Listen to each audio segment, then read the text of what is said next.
Okay. Can we begin now? Leo smirked. Sure. But before we do that. He snapped his fingers, and instantly, the room changed. The air became fresh. The stains, the questionable piles of clothes, the general sense of moral corruption, all of it was wiped clean in an instant. It was as if conceptually the room had never known filth. Leo held out his hand, and with a small flick of his fingers, a triangular prism of pure energy flickered into existence. The construct pulsed faintly, like a nuclear core wrapped in purple glass. Without further ado, he pressed it firmly against Issei's chest. The glowing prism phased into the unconscious pervert's body, vanishing beneath his skin. Tia, watching with curiosity, crossed her arms. What's that? Well. Leo said, turning to her with a shrug, I don't exactly want to kill the dude. So, it's better if we have a backdoor to his soul. This way, we can reach the sacred gear directly, without your aura frying the poor bastard like a microwave dinner. Tia paused, tapping her chin as if giving it serious thought. Yeah, kinda makes sense, she said, nodding in agreement. Leo grinned slightly, reaching out and scooping Ronan into his palm. The crow, proud and dignified, puffed out his feathers, only for Leo to ruffle his head like a pet owner fussing over their dog. You're done here, bud. Go home, Leo said, walking over to the window and pushing it open. Ronan, still fluffed up, hopped onto the windowsill, turned back dramatically, and gave a final, dignified caw. V smiley face, V. Justice delayed is justice denied. Yeah, Leo muttered, rolling his eyes. With that, Ronan spread his wings and took off into the night. Leo turned back to Tia, reached out, and clasped her hand. She blinked in surprise but didn't pull away. Ready? He asked. Yeah, she replied. The air shimmered around them as their forms began to blur. In a flicker of distorted light, they both dematerialized, vanishing. Drake was drifting in the depths of slumber, his consciousness nestled deep within the sacred gear. Time passed strangely in this state, moments stretched into eternities, yet eternity itself felt like a fleeting breath. He was content, undisturbed, and frankly, a little too comfortable. Until something very wrong happened.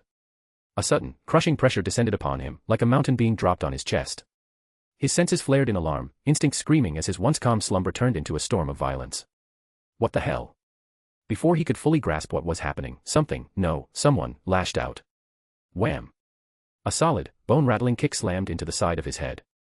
His entire vision spun, his essence recoiling from the unexpected assault. What in the name of, Drake roared, his voice echoing through the sacred gear's empty void. His massive, draconic form twisted in place, scales gleaming bright as his fiery aura ignited around him. What the foo? His eyes focused just in time to feel the sting on his snout. Confused and half awake, he groggily shook his head. Then, he felt it. That aura. Cold. Furious. Familiar. Oh no. His pupils shrank to pinpricks.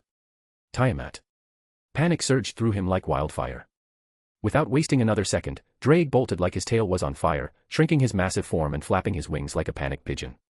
Nope. Nope. Nope, he shouted, zigzagging wildly through the void of his sacred gear.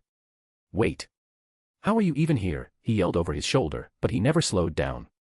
He shot deeper into the void, weaving through the labyrinth of his host's spiritual space, muttering frantic prayers to whatever cosmic force was willing to listen. There's no way she's here. This is impossible. Suddenly, golden bands of light materialized from thin air, snapping tight around his limbs. Oh, come on. The chains yanked him back so hard he practically whiplashed through the void. He flailed desperately, claws scraping at the glowing binds.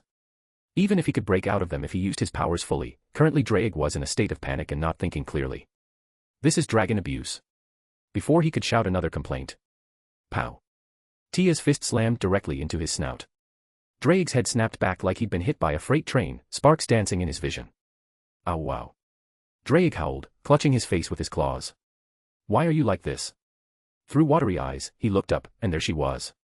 Tia, with a smug, self-satisfied grin and her fist still glowing from the punch. You deserve that, she said flatly, cracking her knuckles like she was just getting started. You're insane. Drake barked, still nursing his snout. I've been sleeping for years. What could I have possibly done to deserve that? Oh, nothing much, Tia said sweetly. Just existing. What? Also you're not supposed to be here. What kind of tricks are you using? Wouldn't you like to know, Tia said smugly. Drake groaned louder, muttering under his breath. I swear if this is about that time I borrowed gold from you. Borrowed. Tia's smile vanished, her voice now sharp enough to cut steel. Drake gulped. I'll pay it back. Anyway, Tia said suddenly, her voice casual, almost dismissive. I don't actually care about the gold. Drake blinked.